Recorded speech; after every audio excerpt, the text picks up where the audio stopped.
इसलिए हम आए भी और यहाँ बोले भी। पुलिस ने हमको रोकने का प्रयास किया।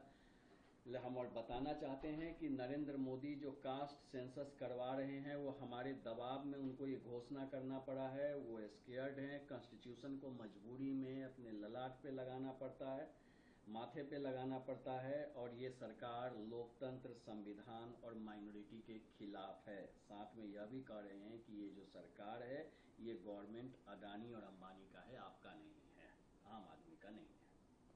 सबसे पहले आपको मानना पड़ेगा कि दलितों को और पिछड़ों को ठगने का जो कांग्रेस का हुनर है वो आज 100 साल बाद भी कायम है। राहुल गांधी जिस न्याय की को लेकर, शिक्षा न्याय संवाद को लेकर के आए हैं, बिहार में दरभंगा गए हुए हैं, उनसे पूछना चाहिए कि आपने अपने शासनकाल में कभी भी दलितों के साथ न्याय किया है? आपने बाबा साहब अम्बेडकर के साथ कभी न्याय किया है? आज तक नहीं किया है। इसके अलावा अब आते हैं हम अभी वर्तमान के परिप्रेक्ष्य में। तेलंगाना में सत्ता में आते ही सबसे पहले इन्होंने एससी एसटी आरक्षण में वर्गीकरण किया। हमारे नेता चिराग पासवान जी ने केंद्र में जहां मंत्री हैं, उन्होंने सरकार पे ये दबाव बनाया था और सरकार ने उनके इस विनय को, इनके निवेदन को मान करके केंद्र के सभी हिस्सों में आरक्षण में कहीं वर्गीकरण नहीं है।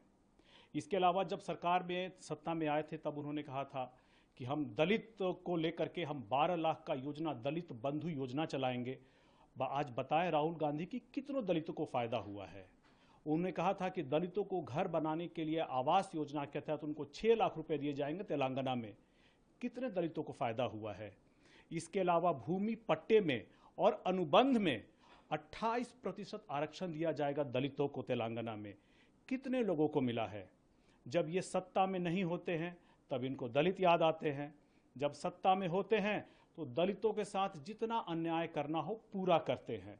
जिस संविधान की बात कर रहे हैं, जो इन्होंने पॉकेट बुक बना करके आज सब जगह घूम रहे हैं, उनसे पूछा जाए कि संविधान रचिता के साथ, बाबा साहेब भीमराव अम्बेडकर के साथ इन्होंने क्या न्याय किया था। न उन्होंने उनको संविधान सभा के अंदर जाने दिया, फिजिकल रूप से ही नहीं, उनका फोटो भी नहीं लगने दिया था। अपने जीते जी कभी उन्होंने, इनके जितने भी प्रधानमंत्री थे उन्होंने संविधान के तहत बने प्रधानमंत्री, ले लिया भारत रत्न, लेकिन बाबा साहब को कभी उन्होंने नहीं दिया था।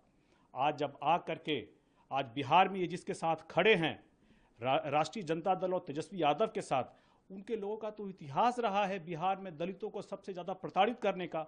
और इसका मैं कल का आपको एक प्रत्यक्ष उदाहरण बताता हूं कि जहानाबाद के मखदुमपुर में कल ही यादव समाज के लोगों ने सिर्फ और सिर्फ पासवान जाति के लोगों को चिराग पासवान जी का गाना बजाने के लिए मारपीट की और उनको प्रताड़ित किया।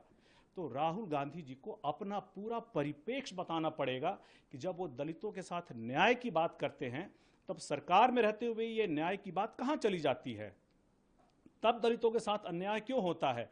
और आज जब ये सत्ता में नहीं है, जब दलितों ने और पिछड़ों ने इनको सत्ता से बाहर कर रखा है, तब उसके न्याय की बात कर रहे हैं। लेकिन खड़े उन्हीं के साथ होते हैं जो सबसे ज्यादा दलितों और पिछड़ों के ऊपर अन्याय करता है।